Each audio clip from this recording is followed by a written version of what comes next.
Hey everyone, welcome back with Bino Mac, where today we're going to continue our playthrough of ECW House Party Mixtape made by, a ROM hack made by Mr. GM Spectre. And, it's obviously, it was originally WWF WrestleMania 2000, made by the Aki Corporation for the N64 exclusively, as you guys know. I'm sure most of you know at this point, but just in case if there's any new viewers here that might be impressionable, and maybe I can, suck in for some later episodes or view watching, or I don't know. Somehow they're not familiar with the Aki series, yet they clicked on this video. I don't know what their deal is. Maybe I could get some guy from like Spain that doesn't even speak English, and he's just watching this video because he clicked on it, seen some ECW. I don't know why people click on my videos, but either way, yeah, so we're continuing the Extreme Road Tour as RVD, Sabu, rest in peace, he's our partner. We got Bill Alfonso as our manager, of course. And,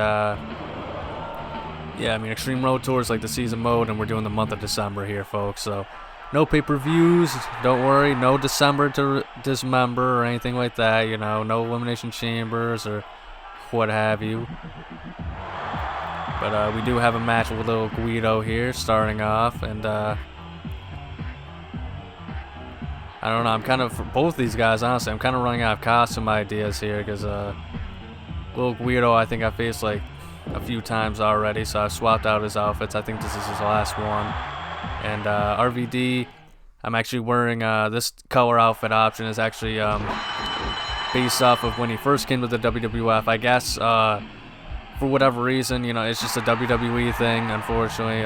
So I guess they wanted RVD to be a little more of a conformist. I can't really think of a better word, but I guess they wanted him to make his singlets a little more basic in design, as well as, not airbrushed or whatever, just to be more like Kurt Angle, I guess. And one of the designs RVD made, which is some generic black singlet with like a really terrible stitched on yin yang symbol and stuff like that, and it was very generic and basic, and I guess he used that for the house shows to kind of appease the WWF for like when he first came in. And I think there's like a picture or two out there of him if you want to check it out.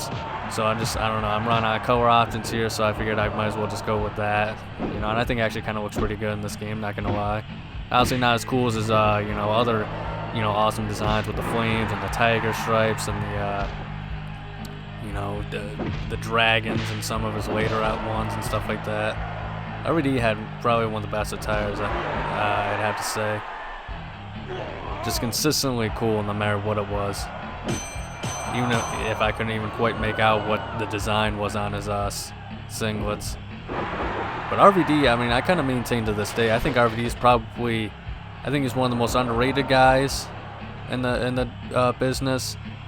I think he's also probably the most unique wrestler I've ever seen in my life, anyway. We got him. We psyched him out. What a fool. But yeah, I think it's just, he had a really unique style. He was good at wrestling. He was, he was very agile. Did all sorts of crazy moves that a lot of people don't even do to this day. And, a very unique look. There's really nothing bad you can say about RVD. Good promos. Everything about him was just really awesome and cool. And he was also naturally cool and charismatic. You could just tell through his personality in general and stuff like that. Unlike a lot of guys that really kind of have to put on a character or go, turn themselves up to like 10 or 100 or anything like that, RVD didn't really ever need to do that, so it's just really sad just to think that he never really got the run he deserved in the WWE. A lot of people really loved him when he came in during the Invasion, and a lot of people think he got held back during 2002 and stuff like that in the Ruthless Aggression era, which I don't know. Honestly, I wasn't there. I can't really tell you if Triple H did or not. But I don't know. I think people say that he got buried because he lost on a Raw or something like that. I don't know. I don't really buy that, but he definitely didn't get the opportunity he deserved either. So who knows? He probably could have. If he did, I think he would have just been worse off if he did have like a pay-per-view match with Triple H or something like that. Then I'd actually probably buy into that idea. But yeah, apparently Triple H and Shawn Michaels, I think he said in a shoot interview, were not fans of him and stuff like that. But I don't know, he's got a lot of really funny stories and stuff that he's told. There was one time he, in a shoot interview, I think it was Inside the Ropes, both of these stories I'm going to bring up. One of them was where he was the ECW champion or something like that, and I guess he was in a hotel room with Big Show and Paul Heyman after a show and stuff like that, and I guess they had just gotten done like eating fast food or something like that, I think. And Big Show was kneeling on the bed, kind of like how you would kneel on your bed to pray or whatever.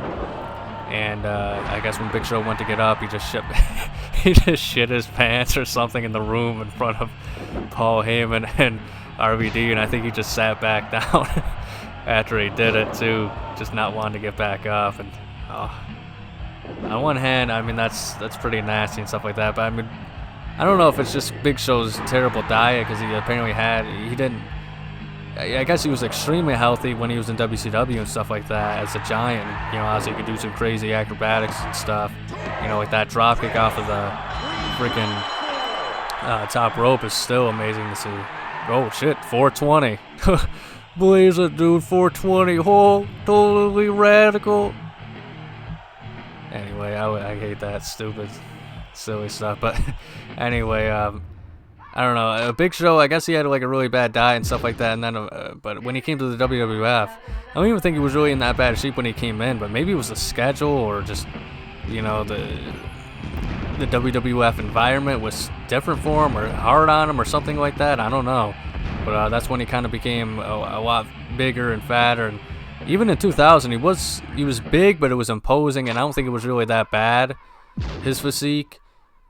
But then you kind of go back into the future a few more years, and like, yeah, in 2005 and 6, I think it was, yeah, he just got fat. I mean, his size had masked it pretty well, but I mean, he was on his way to becoming a King Kong Bundy. But, you know, thankfully he got in a little bit better shape when he came back in 2008 and all that sort of stuff. So, and obviously, I think it was when he left WWE, I think he got in really good shape, like physically, at least it looked that way. Just, you know, he had like a really muscular physique and stuff like that. So it's definitely the WWE road schedule, or maybe just being on the road or whatever, definitely had an effect on him. But I think, unfortunately, he probably didn't get the chance to enjoy that as much as he should have and stuff like that. Because I think it wasn't long after that he went to AEW, and you could just see like his knees are fucked up. His legs were crazy messed up. But actually, now that I think about it, I think he did actually improve his physique when he was in the WWE for a little bit longer, because I think he wrestled for a little bit longer. It was just he was like on a part-time schedule and stuff like that. But bring it back to an RVD story.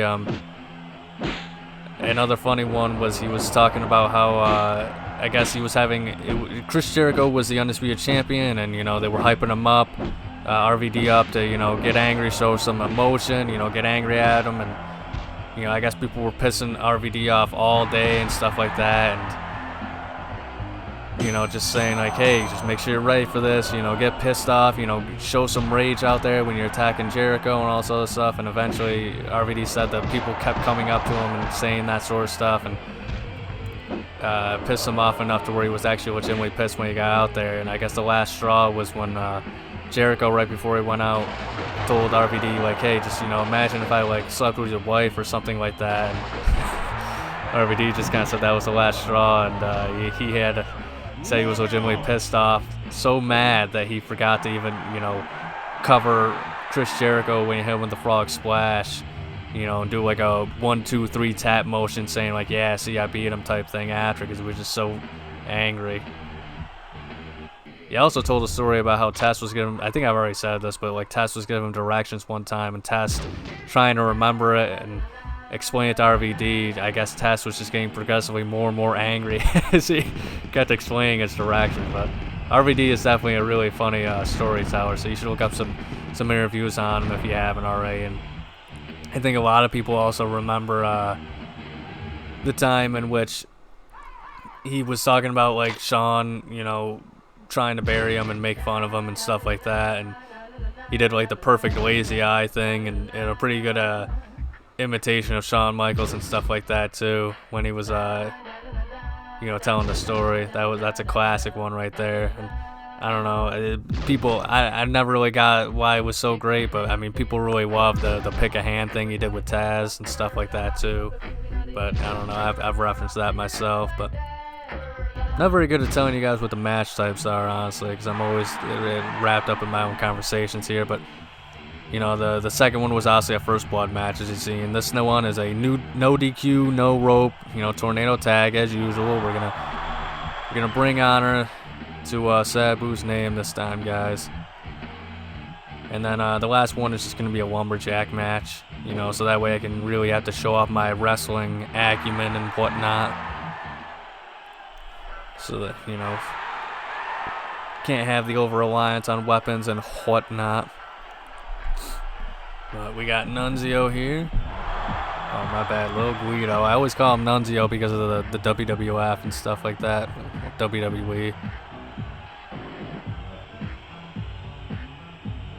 Apparently, Little Guido is actually one of those real-life legit tough guys in the wrestling business. I guess, he really knew how to fight and stuff like that. But nobody ever tested him, I don't think. At least I haven't heard any fight stories. It was just kind of like it's kind of like a Ron Simmons thing, I think, other than like when he beat up Ahmed Johnson, I don't think that there's ever really been like a Ron Simmons or Farouk or whatever. I don't think there was ever like an outright fight that I've ever heard of him in, but everybody was just kind of like he just had that presence about him, I think he said that he was unfuckable. Or maybe I said that wrong. Unfuckable or something like that, God, I mean, I'm sure he wouldn't be happy to hear me say he's unfuckable. But yeah, I think he stood up to the Steiner brothers, and the Steiner brothers, I guess, were kind of like assholes and stuff like that to jobbers and certain people that they didn't respect. Obviously, they respected Ron Simmons and stuff like that, but I think that was just something that I think that was just kind of like a thing at the time, like there's a lot of guys that just kicked the shit out of jobbers and didn't really care for the welfare too much. The Road Warriors were infamous for that.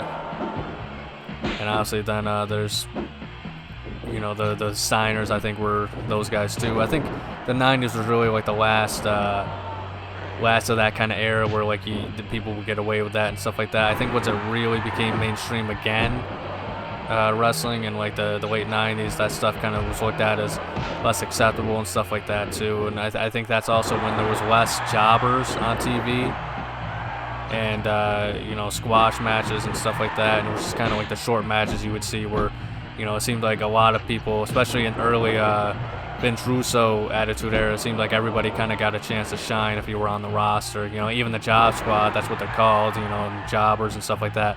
But they weren't really enhancement talent when you think about it, They were actually characters on the TV and stuff like that. But, I don't know. I think that's also why, guys like JBL and Hardcore Holly and, I want to say Chris Benoit, but like other than the Miz story, I don't really hear too much about him, being referred to as a backstage bully. But that honestly might just be because of, the other stuff they did. But I think that a lot of those guys in the 2000s, stuff like that, when wrestling became a little more mainstream and a lot of the newsletter stuff was getting out and shoot interviews were like a much bigger thing and stuff like that. I think that's when a lot of those guys kind of they came up in that environment, and they were kind of just carrying on with how they were taught in the wrestling business and stuff like that. And, even Eddie Guerrero, I think you hear stories about, even stuff about how he kind of, he wasn't like a huge asshole or a bully, but he kind of still kept up with that, keeping the younger guys in tow and check and stuff like that. But then again, I mean, JBL and Hardcore Holly, they usually took it to two different levels, especially JBL. I mean, he was just kind of an asshole. But yeah, that's speaking of ECW and stuff like that. I mean, I think a lot of people's favorite story is when Joey Styles had enough of JBL and his shenanigans, and yeah, he punched JBL out and knocked him out on a plane. That is a pretty great story. JBL also, he got drunk and he fucking beat up Blue Meanie, so yeah, he's definitely done some asshole things. I think even also, I can't remember, I think it was I can't remember his name, but there was an announcer guy in like the 2010s. Mauro something, I can't remember his first name, but it was like Ronaldo or something like that, because I didn't really keep up with it that often, but I guess he was it bipolar or some sort of depression or something like that, and JBL just kept messing with him and he just had to leave because of that. I think that was kind of the start of like the more less colorful commentators era and stuff like that, because they were getting rid of like Jerry the King Lawler, and JBL I think kind of soon got phased out after that and stuff like that. So instead of like the character color announcers, I think they kind of have I think people say they have like sports based announcers at this point, essentially, where like the color guys don't stand out as much. But I mean, but I don't know, I don't really watch the WWE nowadays, so that might just be something where they do have actual decent color commentators, but it's just like a generational issue where people say, it wasn't as good as, you know, Jim Ross and Jerry Lawler, or these guys aren't as good as Bobby the Brain Heenan and Gorilla Monsoon and stuff like that. I don't know, I mean, there are definitely some legendary commentary teams, but yeah, I think it's also tough now because I know AEW has 3 announcers, but I can't remember if WWE has that too or not. I know Wade Barrett is an announcer too, and I don't know, that's just kind of weird to me. I was also a huge fan of Taz when he was announcer though, but I don't know, Wade Barrett, he's another guy, you know, speaking of underrated talent, that didn't get the chance to shine as much as they could. I think Wade Barrett was a guy that, you know, I think, I don't know, I don't think he was really that entertaining until it was Bad News Barrett, to be honest, but once he was, yeah, he was pretty good. You know, he's very entertaining, good with promos, that whole deal. And then, I don't know, he became King Barrett, and they kind of just ruined it after that. But I don't know, I think a lot of people like are pissed off thinking that the Nexus was going to be a big thing. I think that was just, I definitely think it was the wrong call for Cena to win and stuff like that. I actually really liked Justin Gabriel at that time. But the issue, I just think there was too many guys that just were not very good in that stable. You know, it wasn't like an Evolution or anything like that, or it wasn't a, you know, it wasn't even really an NWO when you think about it, because even that, they had like all these really awesome guys and stuff like that too in there, but I mean, I think that, like, the only ones I think were really good were Wade Barrett, obviously, when he was, you know, turned on, I think, you know. I think he was pretty good as Bad News Barrett. I really like Justin Gabriel, but that's because that was before they really kind of went into that indie style of wrestling, so, like, guys like him and Evan Bourne really stuck out to me during that time because of that. And then once, you know, a lot of guys, you know, started doing that, you know, we got like the Seth Rollins and stuff like that. Like, I don't know, I think when wrestling, I think somebody, I forget who it was, but somebody explained it better. I think it was Undertaker and Mitty, and they were talking about it. And they were talking about how back in the day, everybody kind of had like something that they were all very good with, you know, their niche, right? Like, maybe there's the power guy, there's the brawler, there's the striker guy, there's the MMA guy, maybe there's the submission specialist, there's the high flyer, the hardcore wrestler, all this sort of stuff. And nowadays it just seems like everybody's kind of everything, you know. And even like huge guys like the Giants and stuff like that, like I think depending on who it was, like obviously guys like Great Khali were never really that fun to watch, but I think certain guys, like I really liked, you know, watching the power guys kind of go to work. Brock Lesnar was always great, and obviously, you know, in his early career, he was a different beast entirely. I think he was kind of like one of the first big guys to where you kind of looked at him and was like, whoa, you know, this guy's huge, he's not supposed to be moving like that. Before, it kind of felt like almost every guy was like that. Obviously, there was a few before him, like Bam Bam Bigelow, and even though he didn't get to really show it at that point yet, you know, Undertaker was obviously very agile. And then eventually, obviously, he did get to show it, you know, with his dives with the top ropes and old school and that sort of thing. But yeah, I think that I don't know, it's just tough to explain it. I feel like when you know, during the mid 2010s and stuff like that, there was a lot of guys that were pretty good at certain things, but it seems like they focused a lot on their in-ring abilities, which isn't a bad thing, but it seemed like the characters kind of suffered for a little while there. And I think we've seen also, you know, there's guys that just weren't given the right characters, or they were given the right characters and they weren't given enough screen time, unfortunately, and, you know, weren't presented right, or maybe they just weren't given the opportunity to even have to do anything promo-wise or anything like that. And I don't know, I'm glad to see that a lot of that stuff has kind of changed. But I don't know, even to this day, like, I'm not the biggest Cody Rhodes fan. You know, I've said my piece about him and how, you know, people always say, like, he's changed his character every time. You know, whoa, he grew a mustache and made that entertaining. Like, yeah, you know, it was kind of entertaining. But at the same time, dude, like, he just grew a mustache and has a mustache on his shirt. It's not like this radical character change, you know what I mean? I don't know. I feel like there was a lot of that kind of butt kissing at the time. And I feel like he was actually kind of given a chance back at that time, you know, with his rivalries in the Authority and stuff like that, and it just kind of didn't really stick. But that said, he's obviously gotten a lot more popular now, and I don't know. I mean, even though there are people that say, you know, he's trash and he's not very good or anything like that, the truth of it is, I mean, I just don't think there's going to be anybody universally beloved anymore. So if he's doing good numbers for the company, and, you know, he's on top at a time where a lot of people are saying that, you know, the wrestling industry, the WWE as a whole especially, is getting a lot better, you know, good for him. Just not my cup of tea. But I kind of feel a little jealous that I missed out on the Roman Reigns stuff, because when I was watching fucking Roman Reigns, he was like I said, the opportunities and all this other stuff.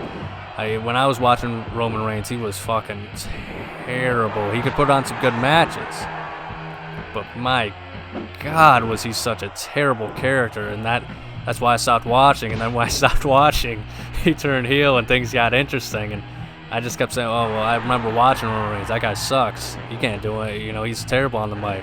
And then eventually, after, like, pretty much near the end of his reign, I watched it. You know, I finally cave in, and I see some, like, promo highlights. I'm like, wow, this guy, he's actually a superstar. What the hell was this shit when I was watching? Kind of pisses me off that I missed out on that. And now I think he's just not really there anymore. Like, I know there was even a period of time where he actually just, like, even when he was champion, like, he had, like, a much lighter schedule and stuff like that, because he just had to sway, he was a needle mover and all that stuff. But I think now, even when he's not champion, like, I think he even shows up less. So, I don't know. Which is too bad, but he had a pretty good run overall. And it does seem like the wrestlers in WWE, the top guys especially, you hear a lot about how they're getting treated a lot better at this point. And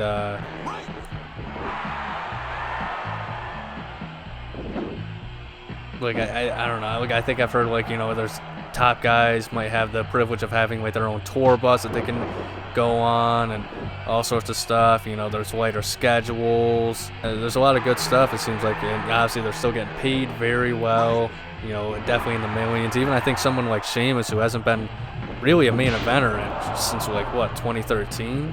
I mean, I guess he did have that run as a champion in 2016. That's pretty much when I stopped watching, because I'm like, man, Sheamus finally gets another chance, and he's just this generic, terrible, freaking transitional champion and stuff like that. The League of Nations, I think they were called. It was terrible, but, you know, I think he's been consistently paid like $1 million for years. I don't know, he hasn't really done anything main event worthy in my opinion, but I think I remember for the longest time, people hated Sheamus. At least the internet wrestling community, they hated him. They thought he represented everything that was bad about the WWE at the time. He was a big guy that they thought didn't have as much exciting matches and this or that, and, like, I think they felt that he was like a Triple H guy, and, you know, kind of like a corporate guy and stuff like that. Kind of like The Miz in a similar level when you think about it, because people didn't really appreciate him at the time. And I think, you know, after I remember when they had the Best of 7 series and stuff like that, him and Cesaro, and people hated Sheamus. They just weren't booing him out of, like, you know, heel heat. They just didn't want him there. And eventually that partnership started, and they were still booing Sheamus and all that sort of stuff. But I do believe that, you know, that Best of 7 series with Cesaro and then eventually teaming with Cesaro, I think people, you know, fans have changed their mind on Sheamus's wrestling style, and they do appreciate his hard-hitting, stiff style nowadays. Well, that's all today, folks. Thanks for watching, and if you enjoyed, please like and subscribe to me, Bino Mac. Next Saturday will be the January playthrough in this ROM Hacks Extreme Road Tour. Tomorrow I compare WCW vs NWO World Tour and WCW Nitro. I do comparison videos, evolution of the series, personal rankings, and more one-off vids every Sunday. If you want to see a non-Aki wrestling game playthrough this Wednesday, I continue my journey through the territories with Hulk Hogan and Legends of Wrestling for the GameCube. And if you want non-wrestling playthroughs, subscribe to my Let's Play channel, Bino Max, to see me play titles like Grand Theft Auto, Mortal Kombat Shaolin Monks, and Teen Titans, which has a link in the description below, along with all other links and codes featured in this video, including previous episodes. Above all else though, please remember to have a nice day.